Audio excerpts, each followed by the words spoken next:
নমস্কার বন্ধুরা, tasty food কিচেনে তোমাদের স্বাগত। আজকে আমি টেস্টি ফুড কিচেনে করব ইলিশ মাছ। দেখো, তার জন্য আমি মাছগুলোকে বেশ ভালো করে ধুয়ে রেখেছি। এবার মাছগুলোর মধ্যে নুন হলুদ মাখিয়ে নিচ্ছি ভালো করে। আজকে আমি ইলিশ মাছের পাতলা ঝোল করব।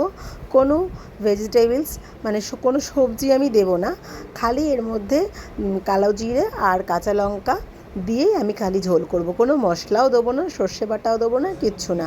তো দেখো বন্ধুরা, প্রথমে মাছগুলো নুন হলুদ মাখিয়ে রাখলাম। এবার আমি দিয়ে দিলাম কড়াইতে পরিমাণ মতো তেল। তেলটা গরম হলেই আমি এবার দিয়ে দেবো এর মধ্যে মাছগুলো। ইলিশ মাছ খুব বেশি ভাজা যায় না, অনেক সময় ইলিশ মাছ দেখো আমরা কাঁচাও করি। তো এই ঝোলটা আমি কাঁচাও তোমাদের আগে একবার দেখিয়েছি, কিন্তু আজকে আমি যেহেতু একদম কোনো মশলা দেবো না, তার জন্য ওই মাছটা জাস্ট একবার উল্টে পাল্টে একটু তেলে দিয়ে নেড়ে নেবো।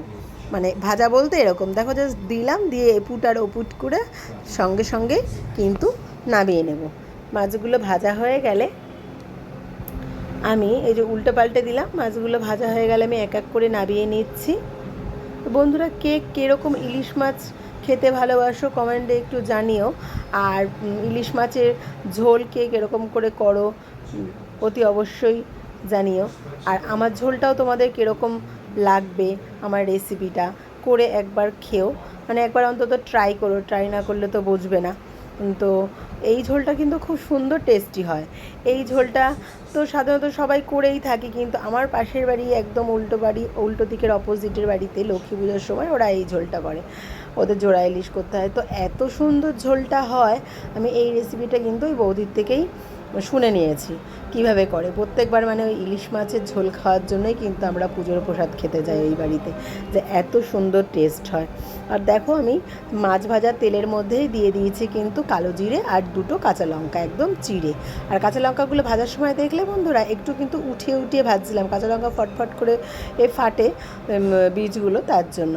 আর যেই একটু ভাজা হয়ে গেল, আমি এর মধ্যে কিন্তু ডাইরেক্ট জল দিয়ে দিলাম, দিয়ে জলের মধ্যে পরিমাণ মতো লবণ আর হলুদ দিলাম, দিয়ে দেখো টকবক করে ঝোলটা ফুটছে, তখন মাছগুলোকে দিয়ে দিলাম ওর মধ্যে। বেশ মাছটা টকবগিয়ে ফুটলে হালকা একটু স্টিমে রাখবো 5-10 মিনিট, তারপরেই নামিয়ে দেবো কিন্তু মাছের ঝোল। আর নামানোর সময় দিয়ে দেবো একটু কাঁচা তেল। একটু তেলের পরিমাণটা বেশি দিলে এই ঝোলটা ভালো লাগে, তার জন্য কিন্তু আমি তেলটা বেশি দিয়েছি। আর একটু দেখো নামানোর সময় কাঁচা তেলও দিয়ে দিয়েছি। আর দেখো ঝোলটা নামিয়ে রেখেছি, দেখতে দেখেছো জাস্ট কিন্তু দারুণ, যেরকম দেখতে খেতেও কিন্তু সেরকম টেস্ট। অতি অবশ্যই বন্ধুরা তোমরা ট্রাই করো, আর আমার রেসিপিটা ভালো লাগলে অতি অবশ্যই লাইক কমেন্ট করে দিও।